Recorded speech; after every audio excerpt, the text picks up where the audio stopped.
Hello everyone. तो आज बात होगी थर्ड और फोर्थ एंग्लो मैसूर वार की।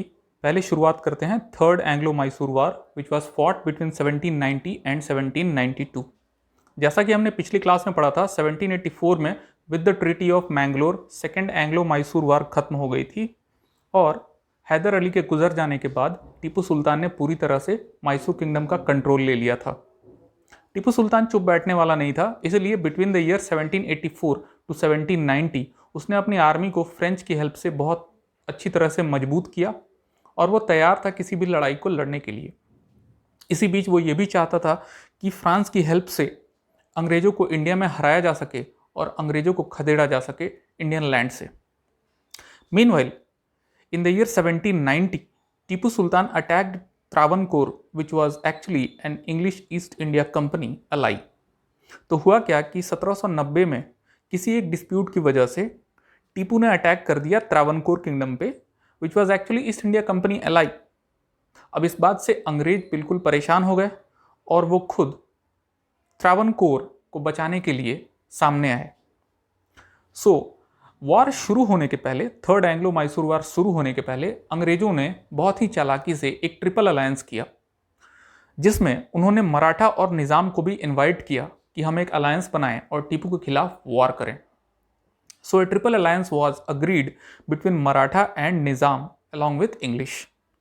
इस अलायंस के बाद इन्होंने मैसूर पे अटैक किया, मैसूर किंगडम पे, and the treaty between them was, क्या था ये ट्रीटी? ये जो ट्रिपल अलायंस हुआ था मराठा, निज़ाम और अंग्रेजों के बीच, ये ट्रीटी क्या थी, ये अलायंस क्या थी? वो ये थी कि अगर लड़ाई में ये तीनों जीतते हैं, यानी कि मैसूर किंगडम को हराते हैं, तो हराने के बाद जो भी टेरिटरी इन्हें मिलने वाली है उसमें इन तीनों का बराबर का हिस्सा होगा। The territories to be won in the war will be equally divided among this three.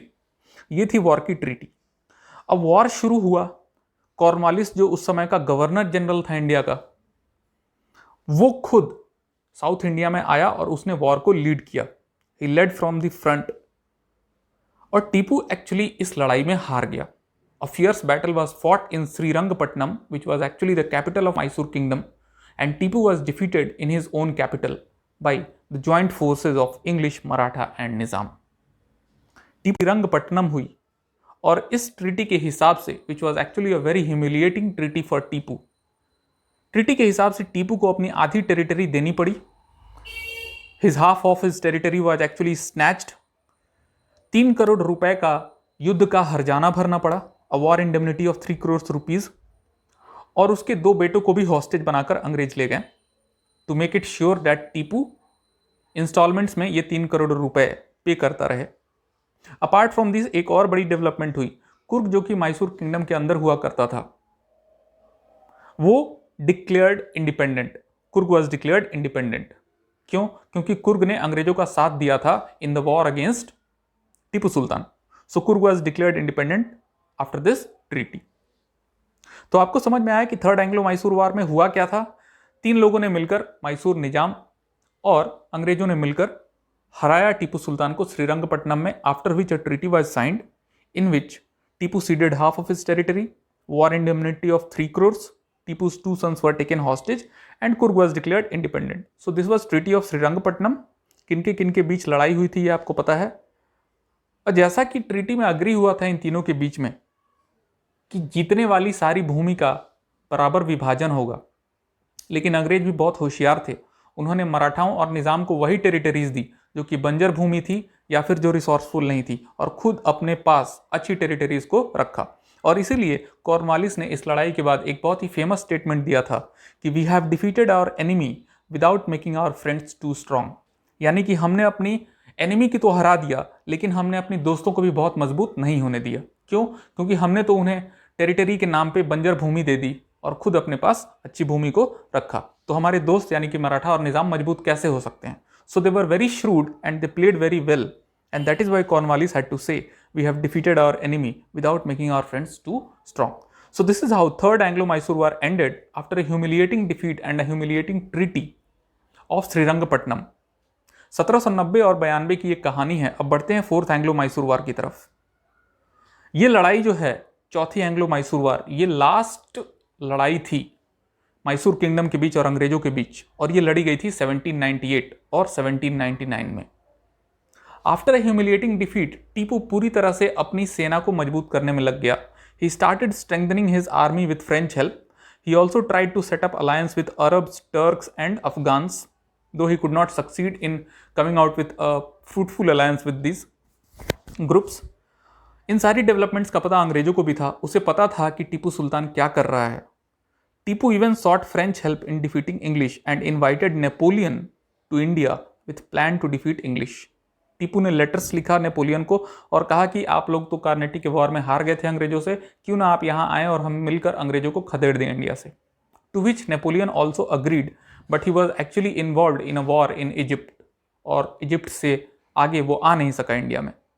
Meanwhile Tipu setup Jacobin club, he planted tree of liberty. ये सारी फ्रेंच के हेल्प से टीपू इन सब चीज़ों को करता रहा और अपनी इंटरनल एडमिनिस्ट्रेशन को मजबूत करता रहा to face the English in future. ना उस समय का जो गवर्नर जनरल था वेलेस्ली, उसने सब्सिडरी अलायंस नाम की एक इंस्ट्रूमेंट का आविष्कार किया और इसके थ्रू वो इंडिया के वेरियस स्टेट्स को इंग्लिश सुजेरेनिटी के अंदर, यानी कि इंग्लिश ईस्ट इंडिया कंपनी के अंदर लाना चाहता था। और उसने खुद टीपू से यह कहा कि आप इस सब्सिडरी अलायंस को साइन करिए और हमारी आधिपत्य को स्वीकार करिए। Obviously Tipu refused and English led a war against Mysore kingdom. वक्त आ चुका था जब फोर्थ एंग्लो मैसूर वॉर शुरू हो और 1798 में English along with Nizam attacked Mysore.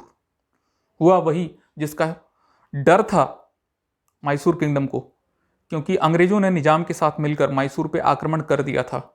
Tipu fought valiantly in the fierce battle, उसने बहुत बहादुरी से लड़ाई की, but ultimately he was defeated and killed in the battle.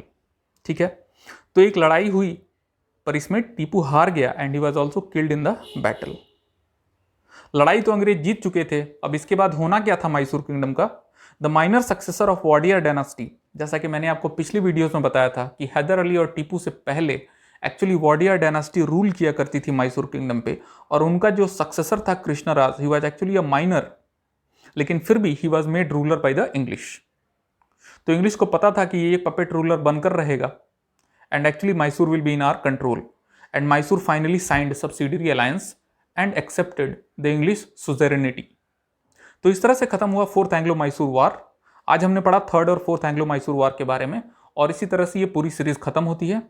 आगे आने वाली वीडियोस में हम मॉडर्न हिस्ट्री के बाकी टॉपिक्स को कवर करेंगे। तब तक के लिए थैंक यू।